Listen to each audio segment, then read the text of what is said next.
Welcome to Masterpiece. British bad boy actor Tim Roth is one of Britain's hottest exports. The self-described low-budget monster first came to prominence playing a neo-Nazi skinhead in the BBC television movie Made in Britain. He also bled to death in Quentin Tarantino's Reservoir Dogs, held up a diner in Pulp Fiction, and was nominated for an Academy Award for Best Supporting Actor in Rob Roy. Tonight's documentary looks at his career and motivations, from school plays as Dracula to his involvement with the experimental Oval House Theatre and directorial debut with the award-winning controversial film The War Zone, based on Alexander Stewart's book of the same name.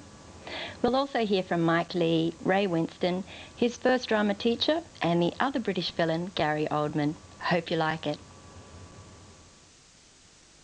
SBS advises that this program has been classified M. It contains frequent coarse language, violence, and adult themes.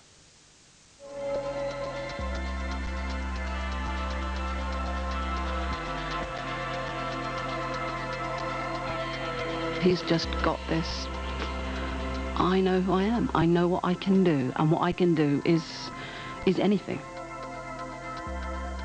When the rest of us would get tired, he'd still be bouncing off the furniture. And he's a terrible giggler. I think he's actually probably an even better director than he is an actor. He's very confident. Some people might say cocky. He's a stroppy little bastard, you know. He can be quite cold, you know. But I think he's very shy. He's a shy guy, you know. He owes me $150. Okay.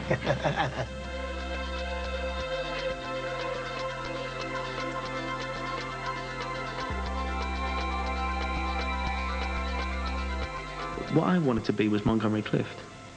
I just wanted to be a movie star. Didn't want to be a theatre star. Didn't want to be, you know, my Richard III hailed as the masterpiece of all. I didn't give a shit about that stuff, you know. And I couldn't understand Shakespeare. I had no education. What I wanted to be was in Godfather, and wanted to be Robert Duvall in Apocalypse Now. You know, I wanted that. That's the stuff we were all obsessed with.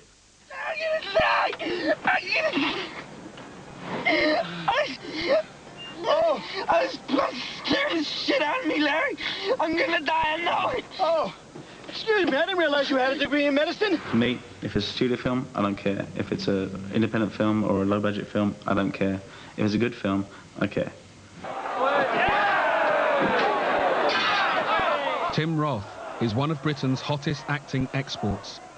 But after 10 years in Hollywood, he wants to take a new direction.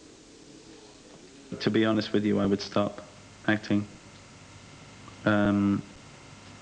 If I could afford to. I'm looking for something else, and that's age. That's me growing up.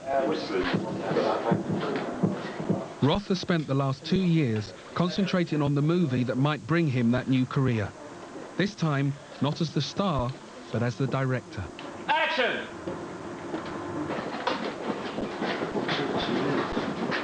The War Zone stars Ray Winstone as the head of a family torn apart by sexual abuse.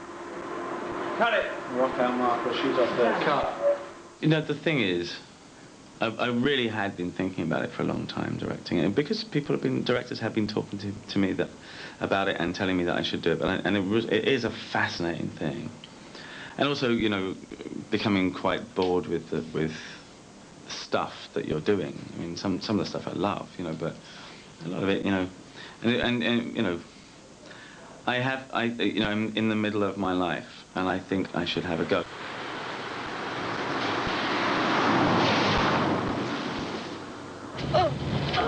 Tilda Swinton plays Ray Winstone's pregnant wife. Oh! Sit down, Tom. Sit down and shut the roof. Are you having fun? Yeah. It's freezing.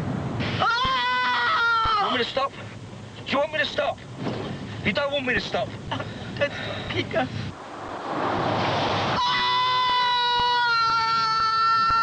The frantic dash to the hospital is the first sign that something terrible is happening inside this seemingly normal family. down the pair of you! Oh, shit!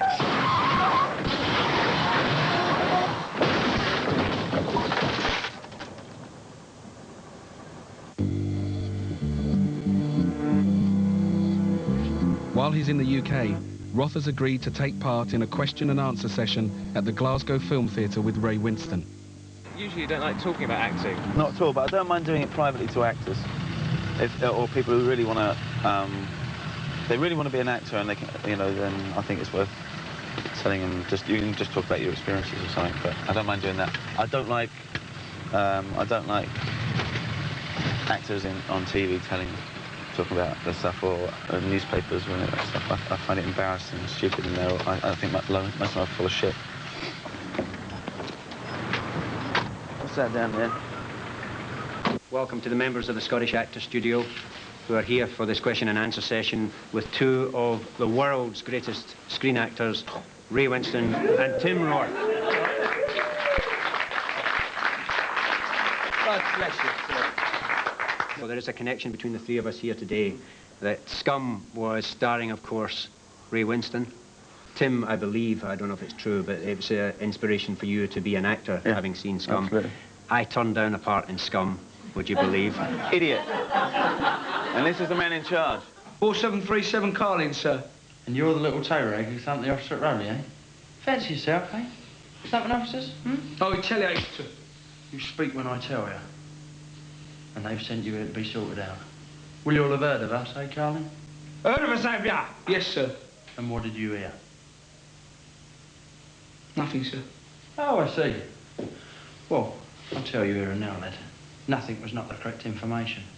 Because we're going to have your stinking hurricane guts for garters, right? Yes, sir. Scum featured 20-year-old Ray Winstone. His performance was a revelation to Tim Roth. I went to see Scum when it first came out, and it was playing at Prince Charles in London, and I thought, well, if he can do it, anybody can do it. But he terrified me.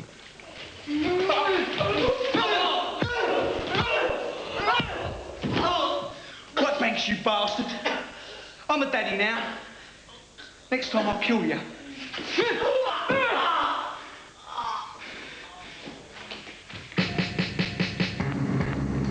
The violence depicted in Scum struck a chord with Roth's own experience at the Dick Shepherd School, a tough South London comprehensive. You could smell the fear, you could smell the potential of violence whenever you went into the classroom, whenever you went into the school. You'd been told you were going to get beaten up the next day, all that kind of stuff. The actual threat and the abuse and the kind of the fear that you have. And I left school, basically. Even if I was there, I'd left. So, you know, I had that whole thing of bullies ruined my education. There was a guy called Harry.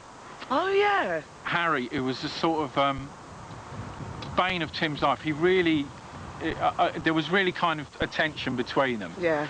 And he actually lamped me once in the Cat's Whiskers in Streatham. Harry did. As he said, you're one of Tim Roth's piss-taking mates, aren't you? At the age of 16, I think, or 17, I guess in the sixth form, they'd all gone because they couldn't wait to get out of school. Bullies. Yeah. So I'm really now, and in the meantime, it amalgamated with the girls' school officially, and now I'm over where they are, and I'm having conversations about other stuff. I find myself, you know, talking about Beckett. You know, I find myself talking about all kinds of art and painting and poetry and all that stuff. Unbelievable revelation. And I suppose if you'd have predicted what he was going to do then, you'd have said he was going to be, you know, Tim the artist rather than Tim the Hollywood tough guy, you know, because he was very small. And a hippie. And a hippie. Yeah. There was a school play that was going on, and there were some auditions for it, and just for a laugh, to take the piss, I decided to go down and audition for it. And that's when I met Jill, and Jill said, "Don't take the piss out of me." The last time I saw him was when he'd just done Made in Britain. So that is a very long time ago, and he was very young. And it's going to be a bit difficult because he's very famous now, so I'm not sure what we're going to say to each other. She was young and had loads of energy and had brilliant ideas about, you know, doing whatever you wanted to do. Drama wasn't something that was boring and old-fashioned, so she kind of ran around the school dragging people into doing shows like, for example, the Dracula Spectacular show. Oh my God! Wow. And they're all there. Oh my God! I've got some more actually, which are even funnier. With Paulette and. Oh, in those ridiculous costumes. I think part of the effect was because he was so small. Yeah. And with his sort of cape when he appeared. But he was quite huge on stage, wasn't he? That was the thing. He sort of looked like he's sort of more like kind of Uncle Fester. Sort of. With teeth. I thought actually it was a really nice group. Yeah, it was lovely. The Dracula Spectacular group were fantastic. And they were all had fun. We all had fun. That's right, And I remember walking out on stage for the first time, and before the lights came up, and in fact during the fade up on the lights, I pissed myself completely. Just wet myself in my costume. And but recovering from that, decided when I heard the first laugh and all that stuff when it was happening, and when it started to work, thinking this is the bollocks. This is it. This is actually what I want to do for the rest of my life, and have done it. Was it really important to you? No, not in the slightest. Not in the slightest.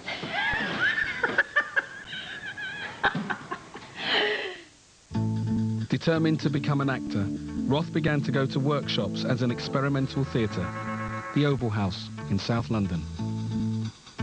Oval House for me was like this theatre playground. I'd only ever been to West End theatre, where, you know, you sit quite a long way from the actors and you watch them and then you go home and there's no real connection. And suddenly I was going to see the people show who were really pushing frontiers of what theatre was.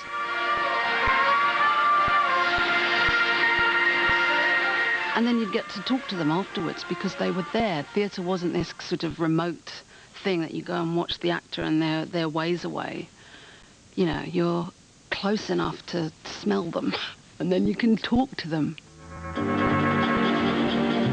I first met Tim at a workshop I was running just around the corner from the Oval House. He arrived late.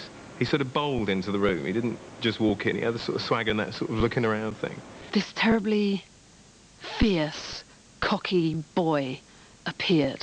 And it was really funny because at that time I was kind of like, oh yeah, well, Oval House is my patch, actually.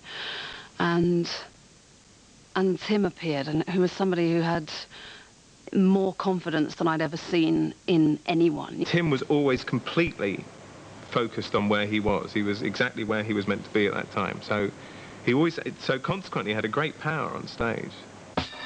One of the Oval House productions Roth appeared in was a version of Othello. The part was to give him his first big break. I was playing somebody who played Desdemona, and Tim was this crazy psychopath who was playing Cassio. And the director and myself, or whoever it was, decided that Cassio should have his head shaved. I'm game. So off the hair comes. And it was around that time that somebody from Central Television called up the Oval and said, we're looking for a skinhead who can act. Made in Britain was a groundbreaking and controversial TV drama. Tim Roth played the movie's central character, a foul-mouthed, racist skinhead. The basic idea behind it was, here is somebody who knew that he was a victim. Knew he was being victimized, knew where he was going, knew he was heading for trouble, but was only willing to go there on his own terms. I'm in exactly the right place at the right time. The fact that you're too fucking thick or stupid to see that marks you down. Bollocks to you in your report. Write it, lock me up, who gives a fuck? I think that Made in Britain is full of the kind of naivety that was necessary for it. I think it actually contains some really good acting and some really good filmmaking. I love it when I see it. It's almost like my blue blanket, that film. He was just absolutely perfect because he has that quality where he was this articulate middle-class boy, somebody that you could pull in who could do the part, but who, you know, wasn't going to trash the whole place. You know, he was safely quite dangerous. I suppose it surprised us all, because we'd never thought of Tim as this tough creature, really. We always thought of him as this sweet little boy. When I met him, didn't have any tattoos, he hadn't got his hair shaved. So we went through rehearsals, and he used to come to rehearsals on the tube. But the moment he shaved his head, he had to come to work in a car. We had to send a car for him, because on the tube, people were picking up on him. Other skins were picking up on him and saying, "Oh, who are you? Where are you from?" They were picking on him. He would have been in fights. And he used to come round and visit me when he was doing Made in Britain, and my mum made him wear a hat when he came to the house, because she said, no skinhead, no Tim, you can't do that. Fucking back here! Fucking get them! Fuck your back to the punjab! Made in Britain did for Tim what I guess Sid and Nancy did for me, what My Left Foot did for Daniel, what Schindler's List did for Rafe. You know, I mean, he was dazzling in it, and it catapulted him. It just, it was like a light bulb going on. You'll go down and you'll stay down for years. We'll see, huh? We got you now. Sounds great. Made in Britain was directed by the late Alan Clark, one of British film's most influential figures. He had a unique way of working, often using actors with little or no experience. He was a very, very meticulous and very, very smart man. And he made you feel like it was just fun, and you know, it was an enthusiasm, and you swept up, and he was looking after you. Everything was planned. I mean, he'd come up to you, he'd say things like, "How are you, Ray?" I'd say, "Oh, fine, we loved him, everyone loved him, man." You know, "Oh, fine, yeah, great." And as the family, as mum and dad, and he'd be, by the time he'd finished, he was like that. And he'd say action. He'd say action, you'd play the scene like that, you know. And you didn't even know he was doing it, and then he'd come up to you and he'd give you a roasting. And you'd be so upset that this man you actually loved told you off. You'd be like a raving lunatic, you know. And it wasn't you acting, it was him getting a performance. Well, he was one of the first ones that showed me that we're all important. The writer and the actor and the focus puller and the clapper loader and the continuity woman or man or the whatever are all exactly the same. And he had a very egalitarian approach to filmmaking. I didn't realise what Alan Clark had taught me probably until 5 years later. I use stuff today when I'm working that Alan Clark taught me. Do you feel old or different having a new daughter? It's been a while.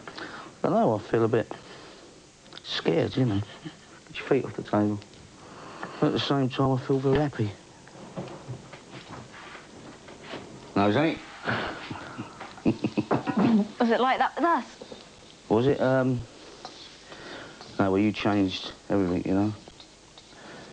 I mean, I've become a man. I've got one in.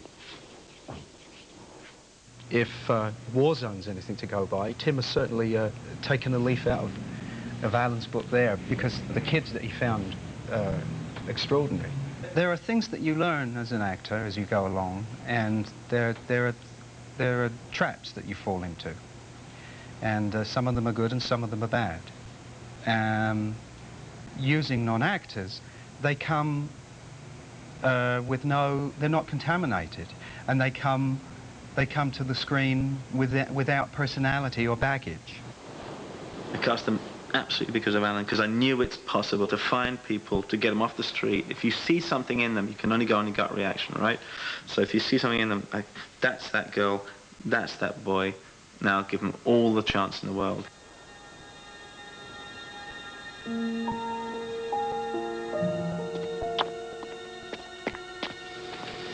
As well, I think that was his first day, actually.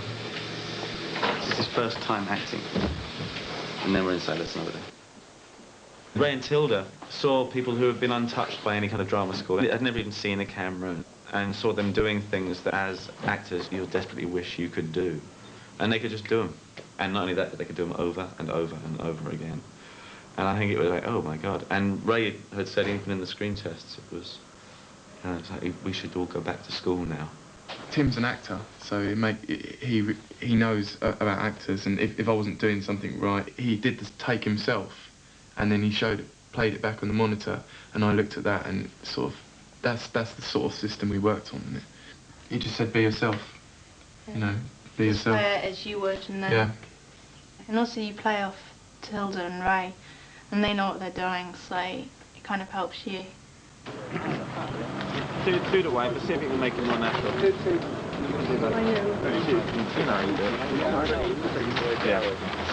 Freddie, can I see you on your mark, please? Freddie. Freddie Cunliffe and Lara Belmont not only faced the pressure of acting for the first time, they also had to play extremely difficult and emotionally demanding roles.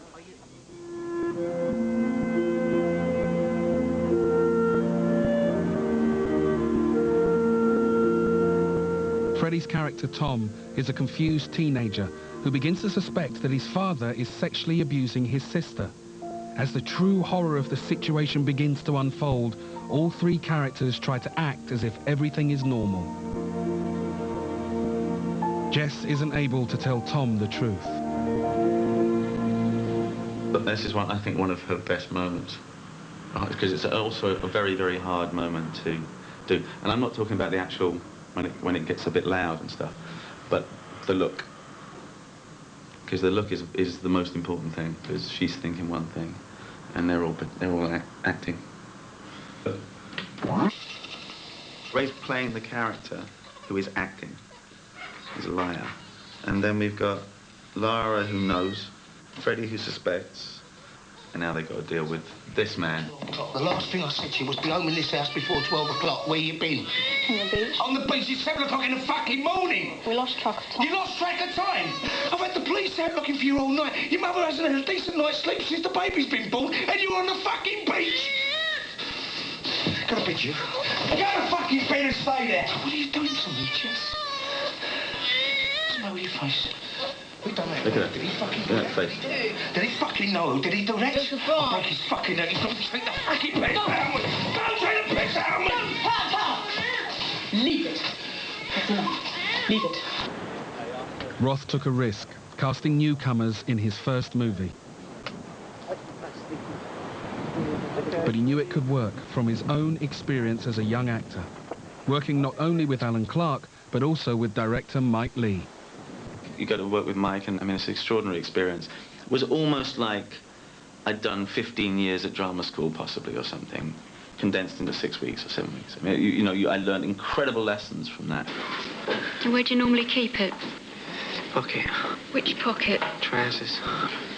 What's your name? Colin. Surname? Pollock. Pollock. Meantime, I can see my fear in it. I can see my inexperience, but I can also see something really quite challenging and a lot of what I disagree with. But still, I think it's I think it's one of his best pieces of work. That's not because I'm in it. It's because I think it is. I think it's when he had his hat on straight. But what is fantastic about his contribution to Meantime is that whilst sort of, as it were, off stage, off camera, socially, he had all this kind of, youthful anarchy and aggression and sort of all that stuff, which was, you only had to scrape away about 1 millimetre to find a really charming person underneath. But that when it actually came to the acting, and you can see this when you look at Meantime, he was totally on the case and totally committed and absolutely able to transform himself into this very unromantic and very sad character. And it was a very great learning process to work with those talented actors at that age, It's a blessing and a curse because it also spoils you. You kind of think it's all going to be like that, and sadly, it's not. Where's Colin? He's gone home. Is he? I had to go and polish his dad's car. So the man ain't got a car? Yes, he has. No, he ain't. Yes, he has. No, he ain't. No, he ain't. Yes, he is. He's a funny bloke, isn't he?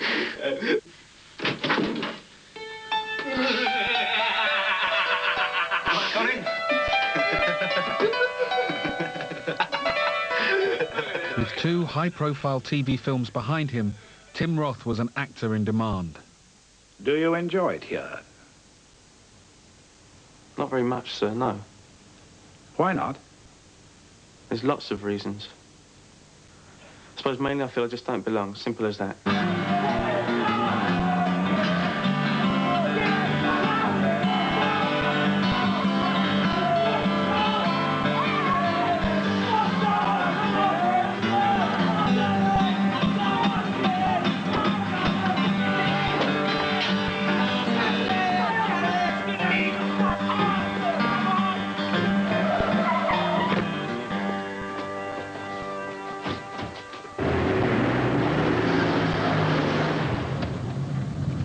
You know, I don't like nosy people.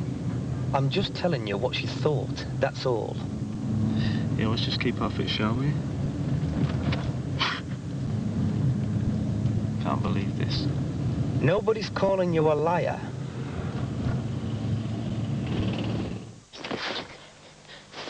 I must gather up all my strength.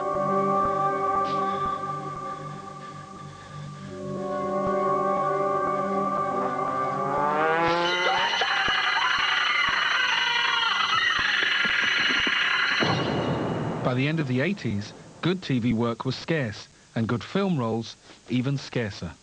The choice was, you know, a nice BBC radio play, if I was lucky, or I'd have to battle with 25 million other actors over one film that might have been made by Alan Clark. And so I had nothing. I had nothing to be here for. By the start of the 90s, Gary Oldman was already pursuing stardom in Hollywood. It was inevitable that Tim Roth would also be drawn to the States. I think Tim wanted to work, was excited by cinema, film, and why not come to the place where they make movies? You know, that's what they do here, just down the street.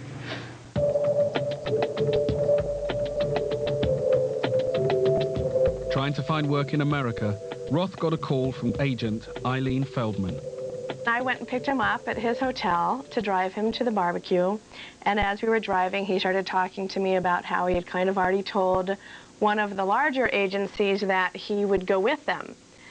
And when he told me that, I threatened to kill him unless he signed with me. I threatened to throw him out of the moving car on Sunset Boulevard, that he was making a terrible mistake, and that literally he would die if he didn't come with me. And he said, okay, in the car that day. And then I moved down to LA, thought, well, I'll do a couple of months of meetings and go back, and thought, well, maybe I should stay and see how it goes. Roth got a call from Quentin Tarantino, then an unknown director trying to make his first low-budget film, Reservoir Dogs. We had never heard of Quentin before, but we really love the script and we really believe in first-time filmmakers. Quentin was interested in me, I think, for Mr. Pink or Mr. Blonde, not for Mr. Orange. But I read it and I wanted to play that part. And when I met him, he said, I don't know, that's weird, but that's a good idea, maybe, because you're the limey, right? And nobody, you know. So we talked about it, and then he wanted me to audition. And we kept saying, Tim doesn't audition. I don't read because I'm crap. So I made a decision. I'll lose 50% of the jobs by reading or 50% by not reading, so I'll just not read. It's less stress. I thought the best thing would be for Tim and Quentin to go to a bar somewhere and talk it out. So I dropped Tim off at a bar. Eventually he got me drunk enough to read every part in the script, and that was how I got it. Well, when I read the script of Reservoir Dogs, I was pretty sure this was a hit. For the money they were going to spend, I knew they were spending nothing.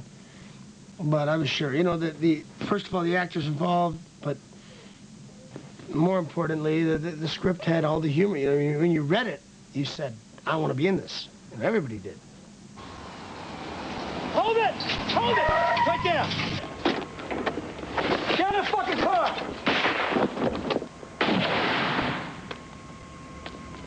I just thought it was just going to be this exciting robbery movie about guys with guns.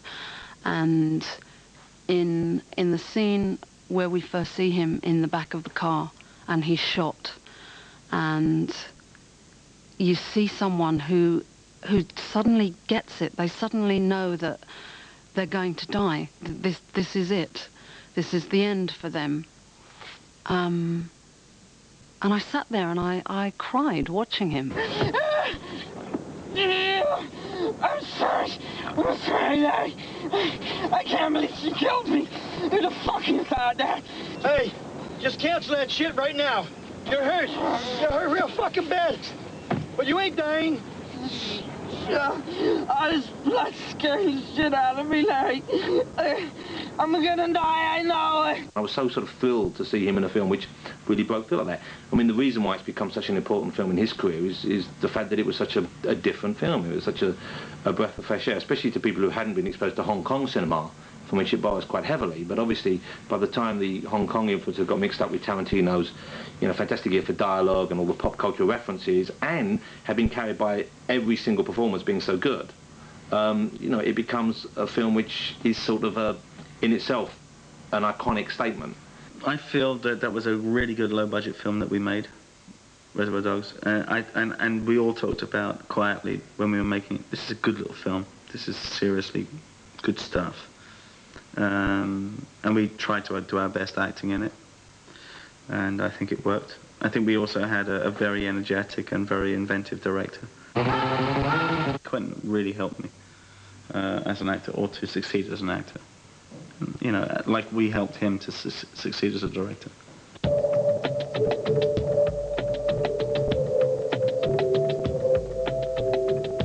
Most British actors that are successful in the US either play British parts, like Hugh Grant, or get the bad guy, the villain role, the token Brit in a film. But Tim Roth is actually doing the American role. He's one of the gangsters. He's not the visitor from outside. And I think that's why we haven't seen him be many classic British villains. In fact, the only British villain we've seen him be is in a British film, in Rob Roy. And what is your state, pretty Betty? You know, well, I'm with your child. What am I to do? Root it out. If Calern here does not know an old crone with a twig, I miss my guess. It's gone too far for that. Then it will not be the first bastard born in Scotland. I knew that Tim was going to be very successful in that because I knew how he's tremendously physically together. He's mentally together as well. I'll give him that. But he's also, physically, he's terrifically together. He's a great dancer and so on. Got great rhythm and so on. So I knew that he was going to get on with riding horses. I knew he'd enjoy that immensely. And I knew also that he'd make a great fencer. He's got, he has panache. I had an extraordinary time making that, although I did think I was going to get fired. I mean, I really, really did think that my performance was so over the top. When they got the rushes back in America, I would get fired for that. And I have to say the first couple weeks were not the best. I was getting those middle-of-the-night phone calls from a very concerned Tim. I'm going to get fired from this movie. I'm making a fool out of myself in this movie. I don't know what I'm doing. This is crap, what I'm doing. I know any day Michael's going to fire me. May I present Archibald Cunningham? His Grace the Duke of Argyll. I am your Grace's humble servant. I was aware of the fact that he thought it was over the top because I know that Michael Caton-Jones, who directed it, was pushing him to say, you can't go over the top. You can't go over the top. Even though it might have seemed over the top, certainly to him, and I know exactly what he means, it certainly didn't look it when it was edited and put together. I got nominated for the Golden Globe, I got nominated for the Oscars, nominated for the BAFTAs. I was going, oh, this is nonsense. And then suddenly, oh no, I want this. Fuck it, I want this. I want that sexy statue on my mantelpiece. I want the Globe, I want the Oscar, I want all of it. I want the price range to go up. I want everything to happen. And I think any actor who tells you any different is full of shit. That we caught fame. We caught it, we want recognition, we want more than recognition, we want good reviews across the board. We want to be loved and chased by 16-year-old girls who, look like Liv Tyler. Right down the line. Okay, we have that. Now that's a given. Okay, then if it does come close to happening, we're screwed. You cannot go to the supermarket, you cannot have a relationship, you cannot have anything that you would now consider private as you've become a grown-up that cannot be invaded. So you caught it on the one hand, and you are to blame for it on the one hand, but you're also a sucker for it. And I got both. I got it. I got what I wanted. I got laid, but I also got I got my life screwed.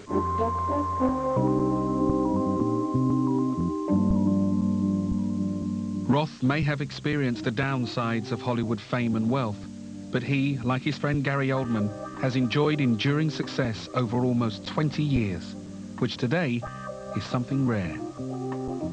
In Hollywood, the market has become so youth-orientated that it's become difficult for actors to really last a long time. Actors have become like athletes, that they have their sort of 5 to 7 year period where they're hot, and that's when everybody tries to take advantage of them. And then they just seem to sort of wither away. People seem to lose interest in them. Once they get over 30, they become difficult to cast because most of the projects that are being conceived are aimed at younger people. Now, I think both Gary and Tim have managed to get round that by turning to directing at the right time, but it's unusual, and it's difficult to maintain your career these days. Whatever the drawbacks of working in Hollywood, success has given Roth the money, profile, and the opportunity to do what he really wanted. I wanted to direct. It's changed my life in exactly the kind of way you want. You know, you just want to be torn apart again. You just really want your life to just change again. You know. As an actor, you are there to serve the director. I mean, you are, and you come with ideas, and he may use one of them if you're lucky, and that's just how the cookie crumbles. But your head's sort of fusing with all of this stuff, and I wanted to channel those ideas and the energy into my own. Let this be my own voice. Your wariness is of some kind of pretentious, kind of, you know, cataclysmic moment where you go, oh my God, I should be a director and all that. It didn't fucking happen that way. And what really was, you know, of concern to me was unemployment more than anything. That I would not be welcomed back into the acting industry if I'd been away for 2 years, and I know how sort of temporary that is. But directing is and was at that time deeply intriguing to me. You know, also it represented a chance to make a film in the way that I had not been allowed to as an actor. The War Zone is based on the novel by Alexander Stewart. It was a controversial choice for Roth's directing debut, but he wasn't the first to express an interest. I was kind of surprised, actually, how fast there was interest in making it into a film, because I didn't think it was a very filmable novel. I started writing these drafts, and it's a curious sort of 10-year history of writing drafts of The War Zone, probably 2 or 3 drafts a year for different directors. But from the moment I met Tim, I knew it was on a different level. I mean, his passion was extraordinary right from the start. Roth first met Stewart in '96, but the book, which is a brutally honest account of a family torn apart by child abuse, had a long history. I originally had the idea of writing a book about family, I think in 1983, just before my son was born. And then I worked on a book which I thought was going to be a very positive book about family, which then became a darker and darker book about family, and a book about especially fathers and daughters. And then during the writing of the novel, I was perhaps a third of the way into it when my own son was diagnosed with cancer, with Wilms tumor. But I wrote most of it during my son's illness and finished it before his death. And I think dealing with the seriousness of his illness also made me feel there was nothing to lose, that if I'm going to do this, I should completely face it head on and just write as honestly as I can and sort of be completely uncompromising. And I think it made me less scared in a way of dealing with the issues in the book. And I read it in one sitting. I sat down and read the thing, and that was it. Really, it made me cry. I thought it was the most, you know, beautiful story. But in a way, I thought it had other elements going for it too. One, that it was a very passionate and strong take on a particular subject, which I felt deeply about. Anytime you take on something that people aren't going to come out in droves to see, you're fighting an uphill battle. And certainly a movie about incest is the last thing they want to make in Hollywood. It'll make no money, but it's still a hell of a movie. I mean, that's why they make movies like that for peanuts, because they know there's no market for it. There's no, you know, market is about making people laugh and, you know, like going on a roller coaster. The market's aimed at, like, you know, 10-year-old kids. Very, very singularly dark and uncompromising, and disturbing and accomplished.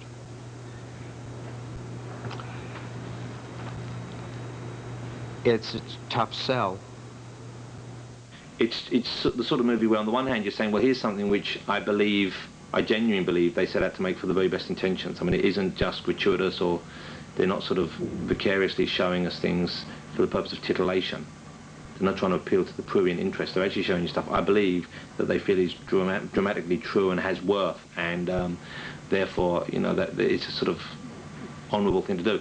But you can't say it's a fun night out. You're sick. You, him, your girlfriend in London. Is that what you think? As predictable as that? You just want everything to be nice and sweet, but it isn't. Does Nick know? What does he think? It's none of his business. I don't care what he thinks. I think one of the strange things for me about getting to know Tim has been that if you look at the film, it's extraordinarily dark. I mean, I think it is actually darker than the book. And it always interests me, this way that you put your darkness into your work, and perhaps it's actually a way of kind of keeping it out of your life. But it's interesting, I think, that someone like Tim is unafraid to really explore, you know, the darkest side of human nature. And I love his description of the film. I mean, he talks about how you're seduced into seeing this family, and then you realize that the father is actually the devil at the table. And I think, you know, that is exactly what the film is about. The pivotal moment of the story is when Tom sees his father sexually abusing his sister in a disused bunker by the coast. Roth decided to show the act of abuse in graphic detail. The whole question about doing a rape scene is very difficult, especially when you're dealing with a young actress who's never acted before. And it would have been irresponsible, I think, of us if we hadn't had that scene in, because what we were trying to show is what happens to children. We're not offering any answers, but we're trying to show what happens. What I've done, I learned something when I'm making Warzone, that if you're worried about doing something, you don't put it at the back of your mind. I put it at the back of my mind all the way through the film, and when it came to the day we was doing it, and we was doing it fine, it was all there going, I just thought, what am I doing here? What am I doing here? You know, I'm making a film. Life is too short for this. You know, I'm putting myself in a position here, and this young girl, to make a film. I said, I don't want to, well, hold on, I ain't doing this. I don't want to do this. I got to raving up with Tim. And it was, you know, it was only the fact we were very close, we got very close, and the little girl looked after me. When you play those scenes, you are actually Jesse, you're taking aboard Jesse's feelings and emotions, and therefore you can create them in your own body as such. And when we did that bunker scene, me and Ray, I don't know, Ray was somebody completely different. I can't associate with him as being Dad at all. So, and then when it finished, I just went up to him and said, thank God it was you. If it had been an actress who was, you know, been around and knew the ropes, knew what we were doing, I might have felt better. But I'm working with a little girl who's 17, same age as my daughter, and, you know, I'm raping her. And I didn't like that. And I said at that point, I'll never make a film like that again, and I'll never be in a scene like that again. And I meant it. And I've changed my mind since. Of course I will. If it's what it is, it's what it is, you know. And the film's a very responsible film, and it's a very dignified film, and it's there for the right reasons, and I'm very proud of it. Very proud of what he's done with the film.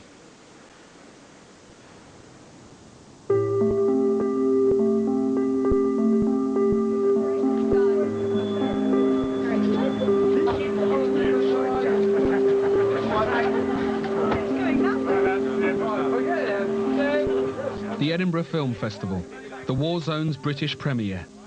As the director, Tim Roth was nominated for the prestigious Michael Powell Award. The winner of the 1999 Michael Powell Award, recalling the characteristic defiance of the director of whom the award is named, he is Tim Roth for The War Zone.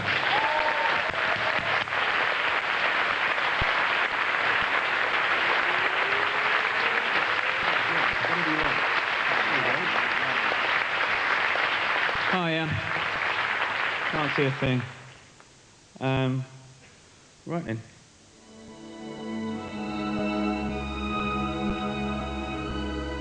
The War Zone didn't continue to get such a warm reception. Many of the critics hated it.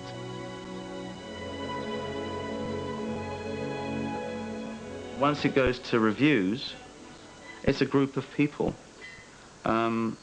discussing my film. It's not an entire audience, it's just a small select group of people saying, I think you should see this, or I think you shouldn't.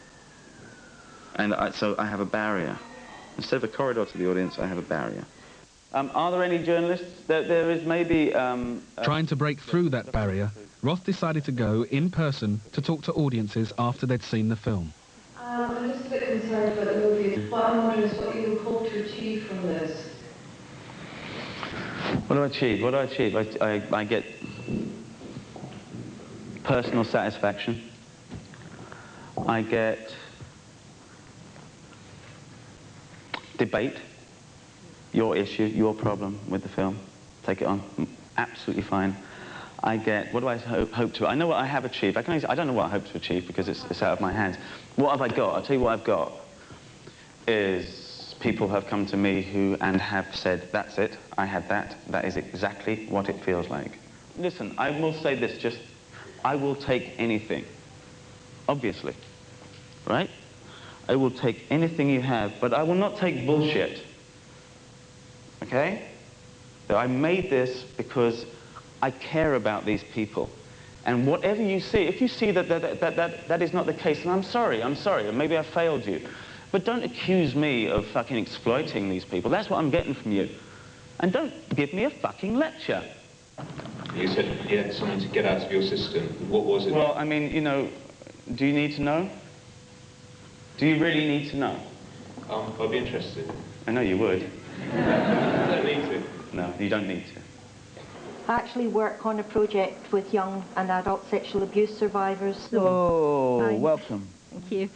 So I'm really interested in the war zone, and it really touched my heart just watching those scenes there. You know, my heart's beating faster now, and I'm feeling quite emotional speaking to you. What made you both interested in tackling such a, you know, really difficult subject? I'll let Tim answer that first. Well, all I can say to you, draw your own conclusions.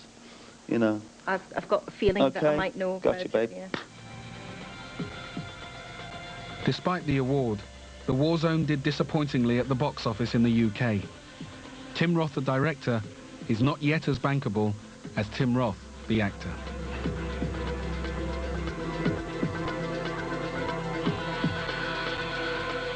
I have to go and do the other press tours and try and make people come and see the film and work on it in America and around the world, and that's fine.